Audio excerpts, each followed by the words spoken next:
Good morning students. EHDTના આ લેક્ચરની અંદર આપણે ચાર્જિંગ ડિસ્ચાર્જિંગ પછીનો ટૉપિક એટલે કે ratings, different ratings of battery વિશે જોવાનું છે. First one is commonly ratings કે જે બેટરીના યુઝ થતા હોય છે તે છે cold cracking amperes, reserve capacity, ampere hours and power. Generally ampere hour સૌથી વધારે યુઝ થાય છે.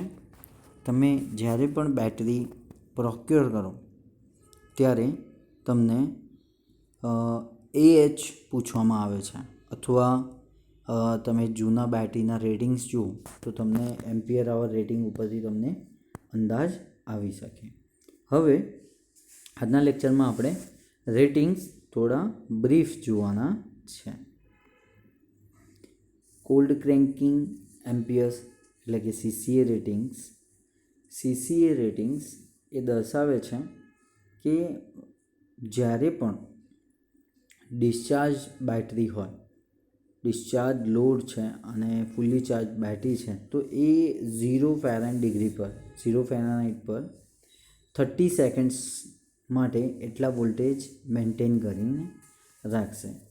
અંદાજિત આ વોલ્ટેજ 1.2 વોલ્ટ જેટલા હોય છે. ખ્યાલ આપ?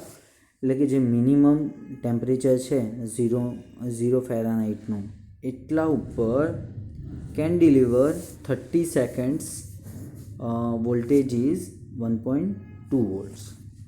ઓકે, એને કોલ્ડ ક્રેકિંગ એમ્પિયર્સ તરીકે ઓળખવામાં આવે છે. Okay, generally 7.2 volts total volt for a 12 volt battery. 12 વોલ્ટની બેટરી હોય તો તમે એવું કહી શકો કે 12 વોલ્ટ 7.5 એમ્પિયર આવરની બેટરી છે, તો તમે એવું કહી શકો કે એકદમ જ્યારે ડિસ્ચાર્જ હોય ત્યારે એની એક્રોસના ટર્મિનલ્સ ઉપર તમને 7.2 વોલ્ટ્સ એટલે કે કોલ્ડ ક્રેન્કિંગ એમ્પિયર્સ બતાડશે. ઓકે, ત્યારબાદ reserve capacity. The RC rating specifies minutes. Okay,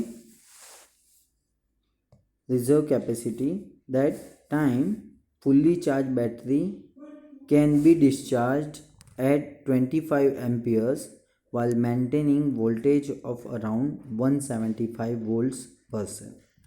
Per cell battery 1.75 volts maintain રાખીને around reserved voltages maintain રાખે છે 1 મિનિટ માટે. The length of the time of a fully charged battery can discharge at 25 amperes while maintaining voltage around 175 volts. Okay, આ clear છે? Next is ampere hour rating. Ampere hour rating, the current of the battery for a 20 hours at a 80 degree Fahrenheit or maintaining the voltage around 1.75 volts per cell for 12 volt battery. અત્યારે આપણે જેટલા પણ ratings જોઈએ છીએ અથવા specification જોઈએ છે તે 12 વોલ્ટની બેટરીના છે. For example, battery that can deliver 4 amperes for 20 hours is rated at 80 amperes hours. એટલે તમને કોઈ એવું કહે કે મારે 4 એમ્પિયરનો લોડ છે અથવા 4 એમ્પિયરની રિક્વાયરમેન્ટ છે અને એટલીસ્ટ 20 hours માટે 4 એમ્પિયરનો લોડ જો રન કરવો હોય અથવા ચલાવવો હોય તો તમારે 80 એચની બેટરીની રિક્વાયરમેન્ટ પડે અથવા 80 એમ્પિયર આવરના બેટરીની રિક્વાયરમેન્ટ થાય. ખ્યાલ આવે? જેમ મેં તમને અત્યારે કીધું કે 12 volt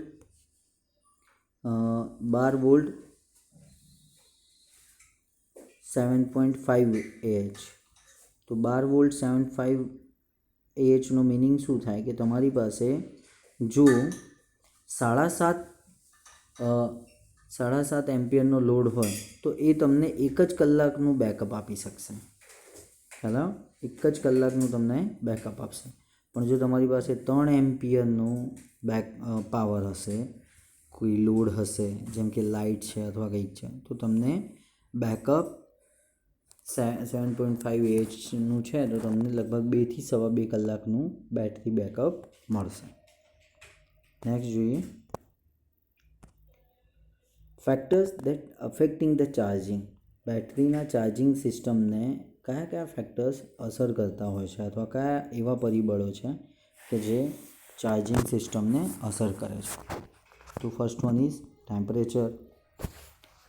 as the temperature decreases the electrolyte resistance resist the charging. Okay, બેટરીની અંદર ઇલેક્ટ્રોલાઇટ જો આપણે ઇન્સર્ટ કરેલું છે અને ટેમ્પરેચર વધે, જેમ સમર સિઝનમાં 45-46 ડિગ્રી ટેમ્પરેચર હોય તો શું થાય?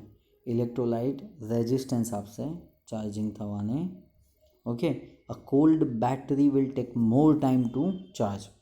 ઘણા દિવસની બેટરી પડી હોય તો એ બેટરીને ચાર્જ થવા માટે ઘણો સમય લાગે. A warm battery can be charge in a lesser time. બહુ જલ્દી થઈ જાય. Okay, never attempt to charge frozen battery. ક્યારેય પણ ફ્રોઝન બેટરીને અથવા અંદર ઇલેક્ટ્રોલાઇટ્સ થીજી ગયું હોય અને એને ચાર્જ કરવાનો ક્યારે પણ અટેમ્પ્ટ કરવો જોઈએ નહીં. ખ્યાલ? એટલે ટેમ્પરેચર આવી રીતે ચાર્જિંગ સિસ્ટમને અસર કરે છે. દેન સ્ટેટ ઓફ ચાર્જ. હાલમાં કેટલો ચાર્જ બેટરીની અંદર યથાવત છે, that known as a state of charge. Condition of the batteries active material will affect the charging. બેટરીની અંદર રહેલું એક્ટિવ મટીરિયલ તેના ચાર્જિંગને અસર કરે છે. અ બેટરી દેટ ઇઝ સેવરલી ડિસ્ચાર્જ, ઘણા ટાઈમ્સ ડિસ્ચાર્જ થઈ હોય તો તેની અંદર હાર્ડ સલ્ફેટ ક્રિસ્ટલ્સ પ્લેટ ઉપર આવી ગયા હોય છે, જે તમે યુઝ્યુઅલી પણ જોયા હશે. The vehicles charging system make charge too high of a rate to remove such sulphates. હવે ચાર્જિંગ સિસ્ટમમાં તમે આવી સલ્ફેટ ક્રિસ્ટલવાળી બેટરી મૂકો તો શું થાય? May charge too high of a rate to remove sulphates. એને એ ક્રિસ્ટલ્સને છૂટા પાડતા ઘણો ટાઈમ લાગી શકે છે. ઓકે, એટલે સ્ટેટ ઓફ ચાર્જ પણ ઘણું અસર કરે છે. દેન પ્લેટ એરિયા. પ્લેટની જે સેલની જે સાઇઝ છે એને પ્લેટ એરિયા તરીકે ઓળખવામાં આવે છે. Small plates are charge faster than large plates. Okay, નાની બેટરીની અંદર નાની પ્લેટ હોય અને મોટી બેટરીની અંદર લાર્જ પ્લેટ્સ મૂકેલી હોય. એના લીધે શું થશે? સ્મોલ પ્લેટ્સ ચાર્જ થશે faster. When sulphation covers most of the plate area. જ્યારે sulphation most of the area cover કરે છે, the charging system may not be able to restore the battery. Entire પ્લેટ્સની અંદર જો સલ્ફેશન થઈ જ ગયું છે, સલ્ફેટના ક્રિસ્ટલ એપ્લિકેબલ છે, તો ચાર્જિંગ સિસ્ટમ બેટરીને રિસ્ટોર કરી શકતી નથી. એટલે પ્લેટ એરિયા પણ ઘણું અસર કરે છે. Plate area charge faster in smaller plates than large plates.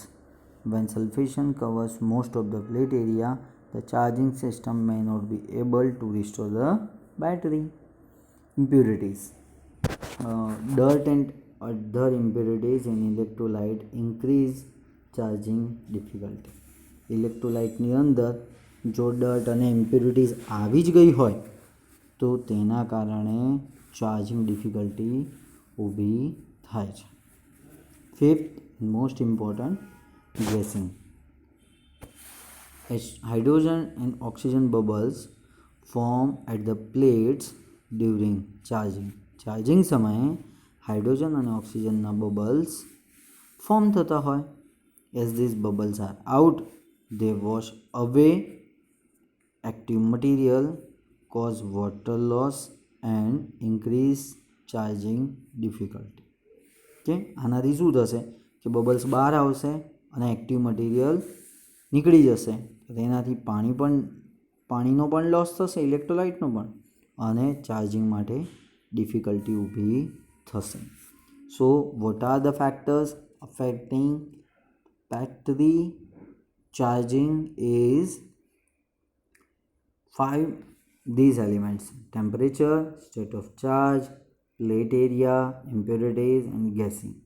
Okay, plate છે તો એનો પોતાનો પણ ઇન્ટરનલ રેઝિસ્ટન્સ છે, એ આ 5 વસ્તુ ઉપર અસર કરે છે. 5 factors affect the battery charging by increasing its internal resistance. Okay, આ એક જીટીયુનો પ્રશ્ન ક્લિયર થયો. ઓલમોસ્ટ 3 અથવા 4 માર્ક્સની અંદર આ ક્વેશ્ચન પૂછાય છે. State of charge, plate area, guessing, electrolyte impurities જો અહીંયા દર્શાવેલી છે, ઇલેક્ટ્રોલાઇટ્સમાં થતી ઇમ્પ્યુરિટીઝ. ટેમ્પરેચર, તો you can easily measure the temperature કે બેટરીની અંદરનું પણ કેટલું છે અને સરાઉન્ડેડ કેટલું ટેમ્પરેચર છે. State of charge, then plate area, this is a small plate and this is a large plate. Then gassing is oxygen and hydrogen bubbles are comes out. Then electrolyte impurities, આ impurities તમને સેલની નીચે જોવા મળશે. ખ્યાલ આવ્યો? આ positive અને નેગેટિવ ઇલેક્ટ્રોન છે. Okay, let's look out next slide. Battery ફેલિયરના કારણ આપણે લાસ્ટ લેક્ચરની અંદર જ જોયેલા છે. એક વખત ક્વિક ફાસ્ટ રિવાઇઝ કરી લઈએ. ઇલેક્ટ્રોલાઇટનું લેવલ, ઓવર ચાર્જ કરી દો, અંડર ચાર્જિંગ બી અંડર ચાર્જ કરેલું હોય, temperature, vibrations, corrosion or cycling. Cycling means what?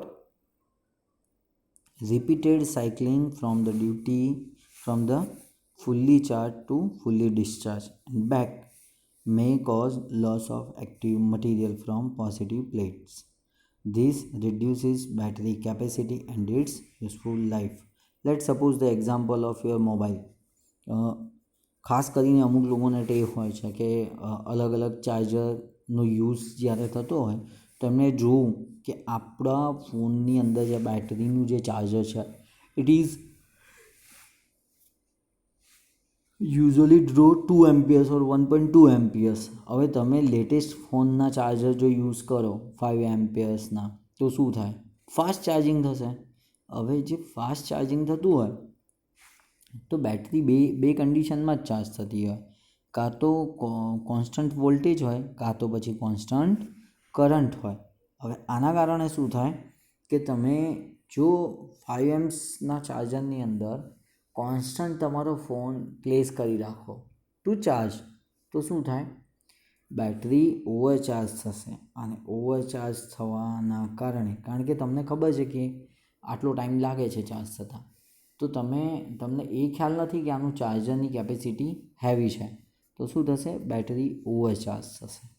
એટલે આ કારણો પણ બેટરી ફેલિયરના હોય છે. Okay, electrolyte level, overcharging, under charging, battery સાવ ડિસ્ચાર્જ થઈ જાય ત્યાં સુધી તમે ચાર્જમાં ના મૂકો. ક્યારેક ઠીક છે કે તમે ક્યારેક સ્વિચ ઓફ થઈ જાય ને એવી રીતે વસ્તુ અલગ છે, but try to be maintain some charging level. Okay, then and then you have to place for recharging. So તમે બેટરીની ફૂલ સાયકલ તમે યુઝ કરી શકો છો. અહીંયા એ જ લખ્યું છે, repeated cycling from fully charge to fully discharge and back may cause loss of active material. Okay, એવું નથી કે ભાઈ તમને બેટરી સાવ ડિસ્ચાર્જ થઈ જાય પછી તમને ચાર્જમાં કરવા માટે કંપનીએ અથવા મેન્યુફેક્ચરરે કહ્યું છે. તમને લાગે કે અત્યારે બેકઅપ બહુ ઓછો છે તો you have to restore your activities. તમારી એક્ટિવિટીઝ ઓછી કરી દેવી જોઈએ. પછી જ્યાં સુધી તમે ફોન ડિસ્ચાર્જ ના થાય ત્યાં સુધી જો તમે યુઝ કરો અથવા ગેમ રમો તો શું થાય કે એનું એક્ટિવ મટીરિયલ લોસ થાય. ભલે તમે ડ્રાય સેલ બેટરી યુઝ કરો છો મોબાઈલની અંદર, બટ છે તો અલ્ટિમેટલી બેટરી જ, એટલે એની પ્રોપર્ટી પણ સમવટ એના જેવી જ છે. આગળ જોઈએ, diagnosis and testing. All battery require some routine maintenance to identify the correct problem. Same thing તમે 5th સેમની ટ્રેનિંગની અંદર વર્કશોપની અંદર જોઈ જ હશે કે અમુક વિઝ્યુઅલ ઇન્સ્પેક્શન કરાવવામાં આવે છે. તો ફિઝિકલ પ્રોબ્લેમ્સ તમે વિઝ્યુઅલાઇઝ કરીને પણ તમે જસ્ટિફાય કરી શકતા હોવ છો. State of charge test checks the electrolyte strength. એની અંદરથી તમે ઇલેક્ટ્રોલાઇટની સ્ટ્રેન્થ ચેક કરી શકો છો. Electrical testing identifies overcharging or undercharging problem. This test include capacity or heavy load test. બેટરીની અંદર જ્યારે તમારે આ ટેસ્ટ કરવા હોય ઇલેક્ટ્રિકલ, તો હેવી લોડ ટેસ્ટ હોય, જેમ કે મોટા હેવી વ્હીકલ્સની અંદર રેફ્રિજરેશન સાયકલ છે કે બીજી કોઈ સાયકલ ઓપરેટ થતી હોય હેવી વ્હીકલ્સની અંદર, ત્યારે આ ઇલેક્ટ્રિકલ ટેસ્ટ પરફોર્મ કરાવવામાં આવે છે. અત્યારે આપણે જે જોઈ રહ્યા છીએ તે સિમ્પલ ડાયગ્નોસિસ છે, ધેન ઇટ્સ ટેસ્ટિંગ છે. વિઝ્યુઅલ ઇન્સ્પેક્શનમાં તો simple you can see the cracks in the battery case, broken terminals, check for cracked or broken cables or connectors, check for corrosive terminals or dirt or acid came on the top of the case, check for loose battery hold down and loose cable connections. That is also not allowed. If you see the in visual inspection that loose cables are there, loose connections are there, you definitely change it out that terminals. Okay, check the level of electrolyte. The level can be viewed through the translucent plastic case.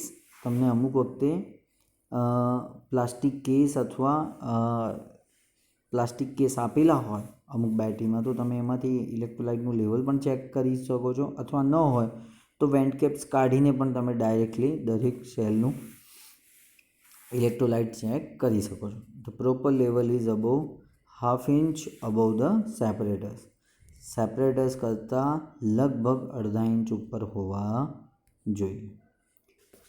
Check for cloudy or discolored electrolyte, okay, caused by overcharging or vibration. This could cause high self discharge.